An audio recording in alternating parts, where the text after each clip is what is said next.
Espaillat. Thank you so much. Good afternoon, everybody. Well, first and foremost, let me say that Assemblyman Al Van was a giant, right? I mean, he was a fighter for education, decentralization of education, community school boards, parent involvement, and for me personally, he was one of my mentors.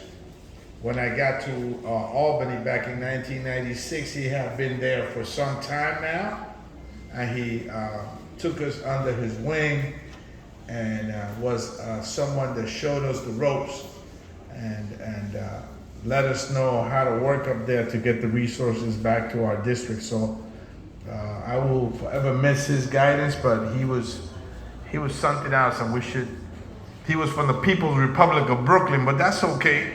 We love him anyway. And so thank you for being here. I know that the issue is housing, but let me just give you a brief breakdown on some of the things that we did yesterday in Washington. I mean, we had some movement forward, not enough, but a move in the right direction. We passed the assault weapons ban in the House yesterday. There's no need for anybody to be walking around with an AK-47, right? That's a weapon of war. I mean, it's just unconscionable to hear people try to justify that. So we're hopeful that the Senate will follow through. In addition to that, we passed we continue to support the Affordable Care Act provisions that are very important.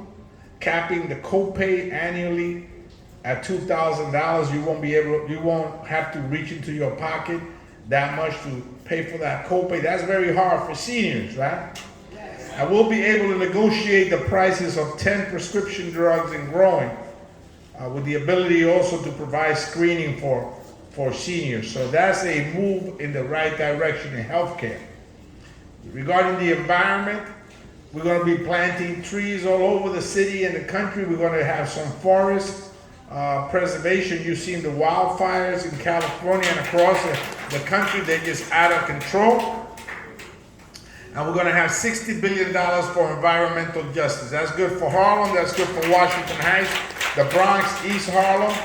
But we have inequities in environmental injustice. And so we should be, somebody like WEAC should be getting funding to implement some of these initiatives to bring back some level of relief, right? I think it's important that we do that.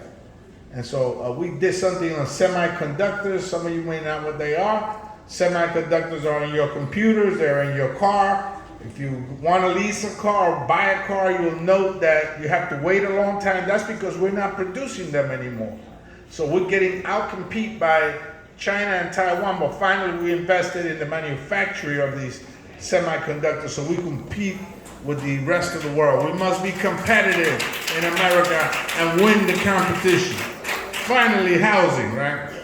Which is what I came here to talk about. Housing is so important because it continues to define our neighborhoods and split them, segregate them amongst classes, right? Rich, poor, middle class. And so you have pockets of the city where you have high market rate houses, and then you have pockets where you have poverty, right? So we got to break with that, right? Our neighborhoods cannot be segregated. So the Build Back Better, remember this, because we fought for $36 billion to be $billion with a capital B, to be included in the Build Back Better program to address NYCHA, right? What are the problems impacting NYCHA aside from its horrible management, right? And that's a problem, right? Because if you give money to mismanaged agencies, they're going to suck up that money and you're going to see a penny. But so we got to fix that. That's the city. But the problems primarily are deep pocket problems, right? Elevator problems, deep pocket, right? Boiler problems, deep pocket, right? Roof problems, right? Pointing, right? Basically, the envelope of the building right? If you don't repair the envelope of the building, you're gonna get mold inside the bathroom, you're gonna get leaky pipes, you're gonna get chipping paint. The conditions in the apartments are very much connected to the capital projects that NYCHA needs, right? So $68 billion would have got us close to the $40 billion need that NYCHA has as for 400,000 plus residents. It's bigger than many large cities in America, NYCHA. And so we put that in Build Back Better, but as you know, that was sabotaged. But now we're bringing some of the pieces of Build Back Better back to be discussed again and passed, like we did with the health piece and the environmental piece this week. So we gotta work with Senator Schumer in bringing the housing piece back, and that's important. In it also you have an additional 300,000 housing vouchers. That helps with housing subsidies. Rent is going high, rent is too damn high, and we need a subsidy, right? And so 300,000, 30,000 of which were coming to New York City is an important piece. That was in that bill. And then of course, we got a new HUD secretary, Marsha Fudge, who understand, I hope to bring her to the district, Dulcinea, and NAN. And when I do that, I'll give you the date, and we want all of you to be here so she can listen to what our needs are on the ground. I think she has an open ear for people like ourselves, and she will listen to your concerns, and she already knows what that is. And so it's just revalidating what she already knows and letting her know what the acute problems are here. Now, there are other issues that are local, like the New York City Rent Guidelines Board, which chooses to up your rent, the percentage of your rent stabilized leases. By what percentage, though, Senior, this year? They're proposing? 3.5, right? And 5% for 2 years. That's too high. That's too high. The cost of living is high. You know, you go to the grocery store, you spend $100, 2 little bags. You know, you can put them under your arm and just walk home with it. And so with that, to get a 5% increase on your rent is just too much. And so you have that, and you have some of the rent laws that Dulcinea and I have been working for years. I remember walking with her like from 135th Street all the way up to the northern tip of the island, and my knees were struggling, but I got there, I struggled and I crawled there, and I made it. She remembers. So we'll continue to fight. The rent laws in Albany are about rent stabilization, right?